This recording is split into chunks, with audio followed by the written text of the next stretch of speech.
Hey y'all, it's Stephen Van Kampen-Lewis on April 17, and today I'm going to do just a quick show and tell about two Cyrtopodiums, one here and one here. Both of them are in bloom. Both of them are not great for filming because the Cyrtopodium virescens is kind of past prime, and then the Cyrtopodium punctatum is just opening up. But I think it's really cool to have two totally different species right next to each other to kind of compare and contrast. And not only the flowers differently colored, although the shape is fairly similar since they're Cyrtopodium, but the bulbs and how they grow are both very different as well. So let's get the camera turned around before this thunderstorm hits and take a look. So here is the Cyrtopodium virescens.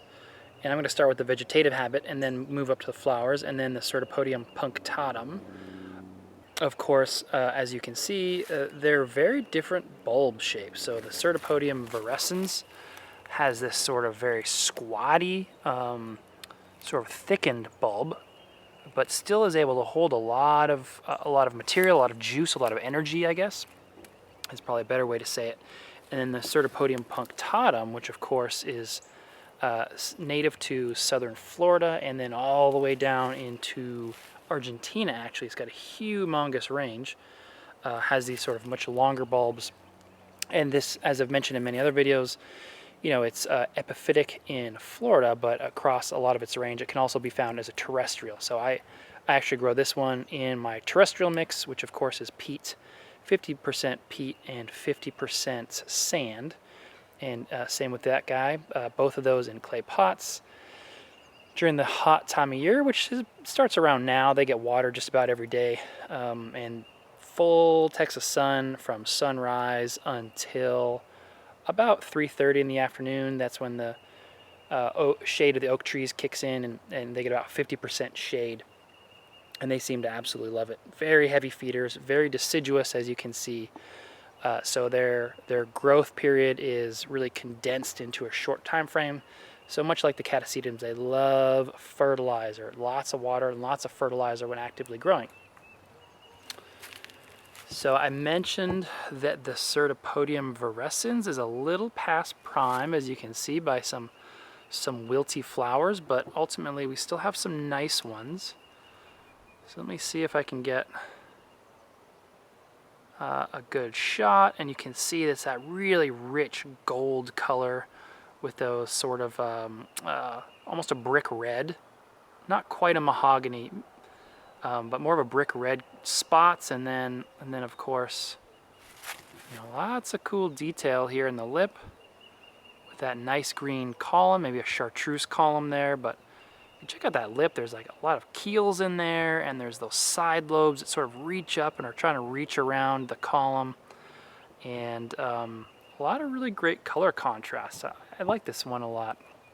Here's another flower that still looks decent, and it has that sort of tiger spotting almost. But again, you know, this sort of long inflorescence, which is characteristic of all the Cyrtopodiums I've grown. I can't think of any that have short inflorescences. And again, those really short round bulbs. So maybe if you are vertically constrained, maybe this is the type for you. Although, you know, the leaves will eventually get sort of palm frond size, and while it's not quite as tall as the punctatum, you know, it's still going to take up a lot of space in your growing collection. I think I got this from Stephen Moffat some years ago, so I'm not sure if he has more to sell or what. And then the punctatum, I really like this variety, and as you can see, it's really tall. I don't know how I'm going to film this, but this is a really dark variety. Let me see if I can swing around to see one of these flowers here. Again, kind of like the virescens, not huge flowers. The St. Ledgerianum has much larger flowers, and there are some taxonomists that consider these two to be the same, St. Ledgerianum and punctatum. You know, just looking, the the bloom timing and the size of the blooms, I don't know that I necessarily agree with them being the same. Here's a really nice one. But again, you know, kind of similar floral structure, but really different color for this one. So this one is, like I said, much darker. Like usually you see flowers of this being a much more yellow color. Let's see. There we go. We got a focus there of a kind of a sideways flower. And another flower up here that's just opening. But you can see these bracts look just like the petals and sepals. And so it really adds to the overall effect of the flowers.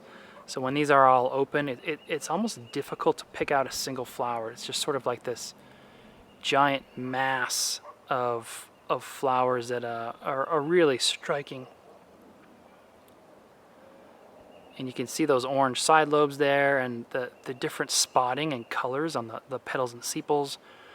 Really dark barring on this one. But then you see that nice chartreuse column there up above the side lobes again, which kind of reach up and try and encircle the whole flower. And don't necessarily quite make it, actually.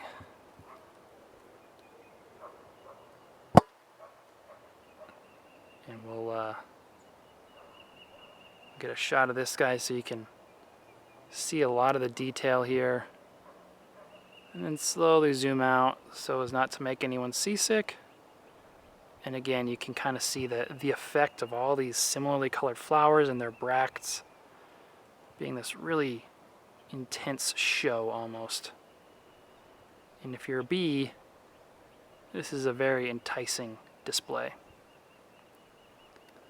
Once this is fully open, I will get a good photo of these guys in the sun and post them.